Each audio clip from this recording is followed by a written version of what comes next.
Hello friends, welcome to my channel. મિત્રો, આજે આપણે વાત કરવાના છીએ LLB સેમેસ્ટર 3ની આવનારી એક્ઝામના મોસ્ટ આઈએમપી પ્રશ્નો વિશે, જે તમને આવનારી એક્ઝામમાં ખૂબ જ ઉપયોગી સાબિત થઈ શકે છે.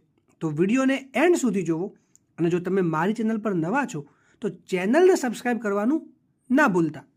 એડમિનિસ્ટ્રેટિવ લો ક્વેશ્ચન 1. સત્તા વિભાજનનો સિદ્ધાંત વિસ્તૃતમાં સમજાવો. શું ભારતમાં આ સિદ્ધાંત સંપૂર્ણપણે સ્વીકૃત છે? કેસ લો સાથે સમજાવો. Explain in detail the doctrine of separation of power, whether this doctrine is fully accepted in India. Explain with case loss.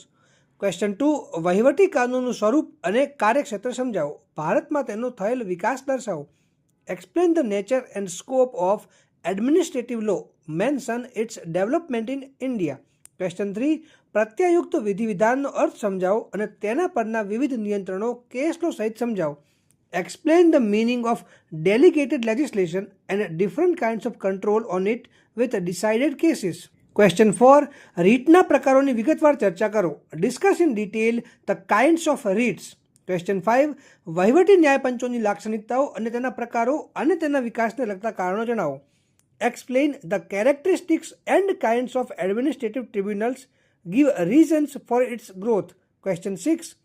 Professor ડાયસી દ્વારા પ્રસ્થાપિત કાયદાના શાસનના સિદ્ધાંતની વિગતે ચર્ચા કરી તેનું ભારતમાં અમલીકરણ સમજાવો. Discuss in detail the principle of rule of law propounded by professor Dicey along with its implementation in India.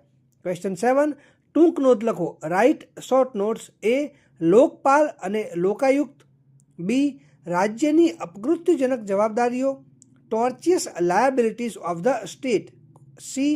કુદરતી ન્યાયનો સિદ્ધાંત, પ્રિન્સિપલ ઓફ નેચરલ જસ્ટિસ. અને ડી.